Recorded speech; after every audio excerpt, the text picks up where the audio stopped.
வணக்கம் மக்களை, சற்றுமுன் கிடைத்த மிக மிக முக்கியமான தகவல் ஒன்றை பார்க்க போகிறோம். அதிமுக கட்சியின் நலன் கருதி ஓபிஎஸ் சசிகலா இணைக்க வேண்டும் திடீர் தகவல். இந்த ஒரு தகவலை பற்றி தான் நாம் பார்க்க போகிறோம்.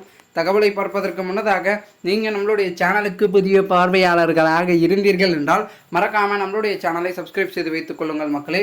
தற்சமயம் வரைக்கும் மிகப்பெரிய அளவில் பேசும் பொருளாக இருந்து கொண்டிருக்கும் அதிமுகவின் பிளவு மற்றும் தோல்விகள், ஒரு தோல்வியை சந்தித்து வருகின்ற அதிமுக கட்சி அடுத்த கட்டமாக என்ன செய்ய போகிறது அப்படின்ற ஒரு எதிர்பார்ப்புக்கு அனைவருமே தள்ளப்பட்டிருக்கிறார்கள் என்றே நாம் கூறலாம். குறிப்பாக சொல்ல வேண்டும் என்றால் அனைத்திந்திய அண்ணா திராவிட முன்னேற்ற கழகத்தில் இருக்கக்கூடிய எடப்பாடி தலைமை வேண்டாம், தலைமையை மாற்ற வேண்டும், அப்படி இப்படி என்று ஒரு சில புள்ளிகள் சொல்றாங்க. காரணம் என்னவென்றால் எடப்பாடி எல்லாம் கரெக்டாக பண்றாரு, ஆனால் யாரையும் ஒன்றிணைக்க மாட்டாரு, அதனாலே கட்சிக்கு ஆதரவு கிடைக்க மாட்டேது அப்படின்னே சொல்றாங்க. இந்த ஒரு சூழ்நிலையில் மிகப்பெரிய அளவில் பேசும் பொருளாக இருந்து கொண்டிருக்கும் இந்த ஒரு சிக்கல் தற்பொழுது எப்பொழுதுதான் தீர்வுக்கு வரும், எப்பொழுதுதான் அதிமுகவின் தலைமை முடிவுக்கு வரும் அப்படின்றது தான் நம்மளுடைய தொண்டர்கள் முடிவாக இருக்குது. தொண்டர்கள் என்ன நினைக்கிறாங்கன்னா, எல்லாரும் ஒன்றிணைந்து அனைவரும் அரவணைத்து அழகாக பார்த்தீங்கன்னா கட்சியை வழி நடத்துங்க, அதுதான் சிறப்பாக இருக்கும். ஏன்னா ஜெயலலிதா அவர்களுடைய மறைவுக்கு பிறகு ஆட்சியின் பொழுது எல்லாரும் எப்படி ஒன்றா இருந்தீங்க, அதன் பிறகு தான் பதவி ஆசை அவர்கள் பார்த்தீங்கன்னா சுயநலத்திற்காக கட்சியை பார்த்தீங்கன்னா நீக்கி அப்படி இப்படி ஒரு வேலையை பார்த்தீங்க.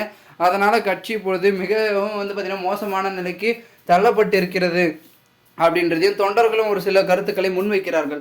இதனால் என்ன நடக்கிறதுனா, அதிமுகவில் மீண்டும் ஒரு சில விஷயங்கள் மாற்றினாதான் அனைத்தும் நல்லா இருக்கும் அப்படின்றத உறுதிப்பட பார்த்தீங்கன்னா சொல்லி கொண்டு இருக்கிறார்கள். நம்மளுடைய பன்னீர்செல்வத்தை பொறுத்த வரைக்கும் பெரும் விதத்தில் பார்த்தீங்கன்னா நடைபெறுவதற்கான வாய்ப்புகள் இருக்கா அப்படின்றத தாண்டி சசிகலா அவர்களும் பார்த்தீங்கன்னா அதிமுகவில் இணைய பல கட்ட முயற்சிகளை தொடர்ந்து எடுத்து வருகிறார்கள்.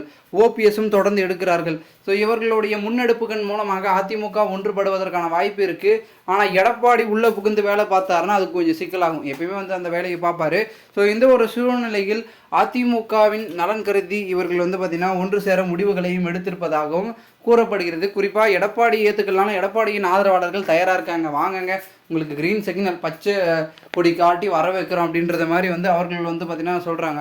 ஆனால் நம்மளுடைய எடப்பாடி பழனிசாமி இன்னும் அதே ஒரு சுயநலத்தோடு அதே ஒரு கோபத்தோடு அதே கருத்து வேறுபாடோடு தான் தொடர்ந்து இருந்து கொண்டிருக்கிறார் என்றே கூறலாம். எந்த ஒரு சூழ்நிலையில் தற்பொழுது சசிகலா அவர்களும் ஓபிஎஸ் அவர்களும் மாறி மாறி தம்முடைய அழைப்புகளை தொடர்ந்து விட்டு கொண்டிருக்க, எடப்பாடி மட்டும் யாருக்குமே அழைப்பு விடாமல் தம்முடைய பார்த்தீங்கன்னா அமைதியாக பார்த்தீங்கன்னா அந்த ஒரு விஷயத்தை பற்றி பேசினாலே வேறு ஏதாவது ஒன்று பேசிட்டு போயிடுறாரு. இல்லை அது அவங்க அப்படி தான் பண்ணிட்டு இருப்பாங்க அப்படின்னு பார்த்தீங்கன்னா சொல்லிட்டு அந்த ஒரு தகவலை அப்படியே முடிச்சு வச்சிடுறாரு நம்மளுடைய எடப்பாடி பழனிசாமி. ஸோ இதெல்லாம் வச்சு பார்க்கும்போது சொல்ல அதிமுக கட்சியில் பல விதமான விஷயங்கள் என்பது மிகப்பெரிய அளவில் மாற்றத்தை முன்னெடுக்கும் அப்படின்றது மட்டும் தெரியப்படுகிறது. பொறுத்திருந்து பார்ப்போம் என்ன நடக்க போகிறது, என்ன மாதிரியான மாற்றங்கள் முன்னெடுப்புகள் பார்த்தீங்கன்னா தொடர்ந்து விஷயங்களாக இருக்கும் அப்படின்றத பொறுத்திருந்து பார்ப்போம். மேலும் இது போன்ற நீங்கள் அரசியல் சார்ந்த நிகழ்வுகளாம் தினசரி தெரிந்து கொள்ள நம்மளுடைய சேனலை சப்ஸ்கிரைப் செய்து வைத்துக் கொள்ளுங்கள் மக்களே. மேலும் இந்த ஒரு தகவலை குறித்து பொதுமக்கள் உங்களுடைய கருத்துக்களை கூறுங்கள். நன்றி, வணக்கம். நாம் அடுத்தடுத்த வீடியோவில் தொடர்ந்து சந்தித்து கொண்டே இருக்கலாம்.